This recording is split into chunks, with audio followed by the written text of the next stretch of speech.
Apple Card is the credit card created by Apple. You earn 3% daily cash back up front when you use it to buy a new iPhone 15, AirPods, or any products at Apple. And you can automatically grow your daily cash at 4.15% annual percentage yield when you open a high-yield savings account. Apply for Apple Card in the Wallet app on iPhone. Apple Card subject to credit approval. Savings is available to Apple Card owners subject to eligibility. Savings accounts by Goldman Sachs Bank USA, member FDIC. Terms apply. In sports, the scoreboard doesn't tell the full story, but Netflix does. Stories about dads who happen to be world-class quarterbacks and a battle for the heart, soul, and direction of the multi-billion-dollar business of F1. Whether you're a diehard fan or you're brand new, Netflix has the stories for every type of fan. You can watch these incredible sports stories like Quarterback, F1 Drive to Survive, Untold, and many more now on Netflix. This episode is brought to you by Reese's Peanut Butter Cups. Some things are just better together, like party playlists and Friday nights, campfires and ghost stories, peanut butter and chocolate. And Reese's Cups are the perfect combination of creamy peanut butter and delicious milk chocolate. So, when you want something sweet, you can't do better than Reese's Peanut Butter Cups. Buy Reese's today wherever candy is sold. Serie Chronicles is a Mina Chronicles production.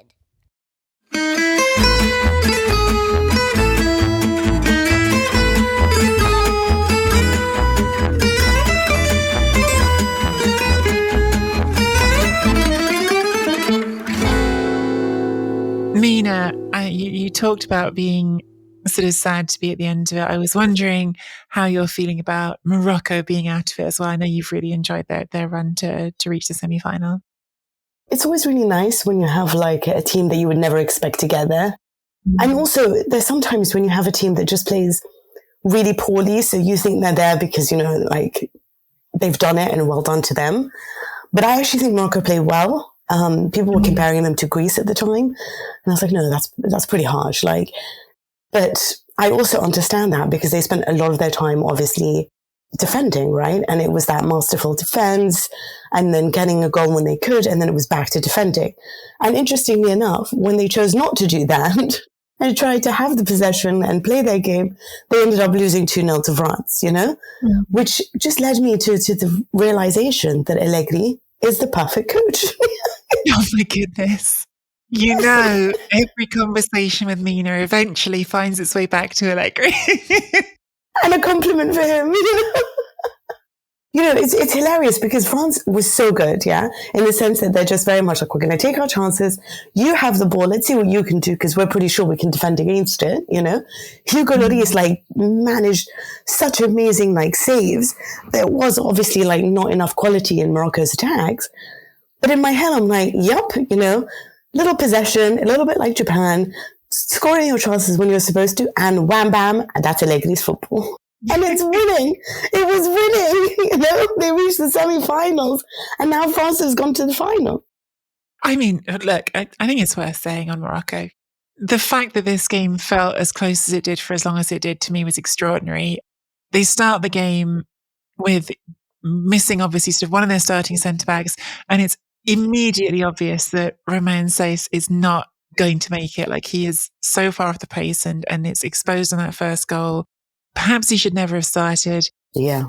The thing is that sort of highlights something, which is the reason I'm sure that Regragui is so desperate not to drop him, wants to give him every chance to play, is because you are up against a team of superstars and you don't have the depth that they do. You know, France can say, oh no, we've lost Upamecano. Here's Konate, who was brilliant, by the way.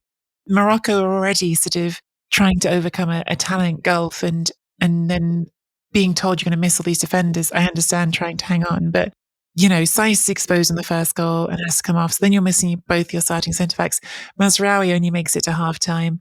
Honestly, all of those details, and then you've got Teo scoring after 5 minutes. I thought this was going to be a bloodbath. I thought this was going to be 4-0 or something. And it wasn't at all. So I don't want to say it and it can sound patronizing, can't it? When you're sort of saying to the underdog, oh, you did your best and you went out well, and here's your pat on the head. But I thought they were great. And I thought they, even to the end, defied my expectations of what they could do. And yeah, it was a much better semi-final than I thought it was going to be after 5 minutes. Yeah, I think Willy Regragui has been such a brilliant coach throughout this tournament. He's really made the right decisions. And I guess on this one, it's like emotional, like you would want your players available, even if they're not at the top level. And you're right, it is about depth, you know. What is crazy about France is that they've reached the final with relative ease, to be honest with you. And they haven't even had like 5 of their best players available, you know? Yeah. They're playing without the Ballon d'Or man in obviously Karim Benzema. There's no Paul Pogba, there's no Kante, there's no Hernandez's brother, Lucas Hernandez. There's no, it's amazing to me how this team has such depth, but more than that, it's that mentality of we don't need to be very good. We're just going to win it anyway.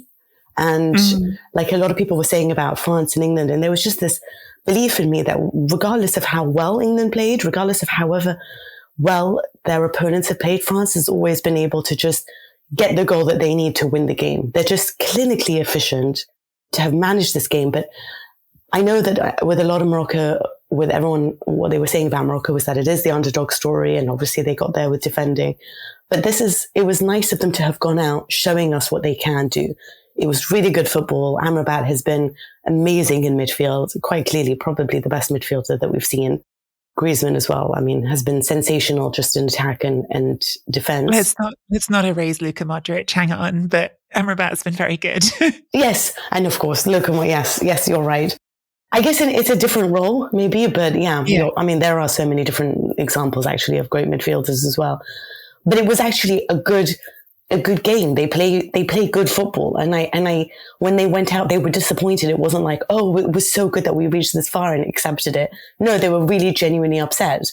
Amrabat said, I know I'll get over it, but right now I just feel really bitter, which goes to show you that psychologically something might have shifted and they genuinely believe in themselves. And that could, well, hopefully that stands us in good stead for, future World Cups if more and more countries that perhaps aren't usually used to reaching the top 4 do and actually go out there and do something special. So we're not always with the same teams reaching the finals. Absolutely. But let's look at the teams who have made the final this time. It is Argentina and France. In the end, it's definitely one of those sort of, I don't know what the right way to frame it is. It's like a proper like headline acts final, isn't it? It's like at the end of the show when you've had the support acts, you want the superstars and they are the superstars. You've got the Leo Messi against Mbappe final. So it's a great final for PSG's brand as well, having both those players being the star names. Well, I'm curious to see if they are the most important players in that final. I think Argentina, for me, the big story of their semi-final, and I think perhaps the story that had been underappreciated getting into the semi-final. Not that Messi wasn't brilliant, not that he wasn't integral. Of course, he scored the penalty and he set up the third goal. And his work on the third goal is astonishing. The more times you watch it, the more you see about it. Actually, it's not just the work he does on his dribble and on the ball, but even right at the start of that move, you see him, because Gvardiol has been assigned to mark him, you see him telling Alvarez to hold Gvardiol for a second to create the space for him to start running, to him to turn and start running so he gets turned around the right way. So even the way he's instructing his teammates is part of it. But I do want to sort of highlight Julian Alvarez again, because the difference in that team since he's been in it is huge. This team has scored, I think, 11 of its 14 goals with Alvarez on the pitch and conceded, maybe it's even all of the goals they've conceded him without him on the pitch. He's been so sort of transformative in creating that space for Messi and giving a different kind of presence up front, being a number 9, but certainly an expansive number 9 who gets around the pitch. I think he's absolutely central to them getting this far, and it won't surprise me if he ends up being the star of the final if Argentina go on to win it alongside Messi. Become a member at patreon.com/Serie Chronicles for regular bonus episodes and content. Sports Social Podcast Network. Why don't more infant formula companies use organic, grass-fed whole milk instead of skim? Why don't more infant formula companies use the latest breast milk science?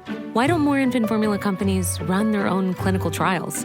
Why don't more infant formula companies use more of the proteins found in breast milk? Why don't more infant formula companies have their own factories instead of outsourcing their manufacturing? We wondered the same thing. So we made ByHeart, an infant formula company on a mission to get a lot closer to the most superfood on the planet, breast milk. Our patented protein blend has more of the important and most abundant proteins actually found in breast milk.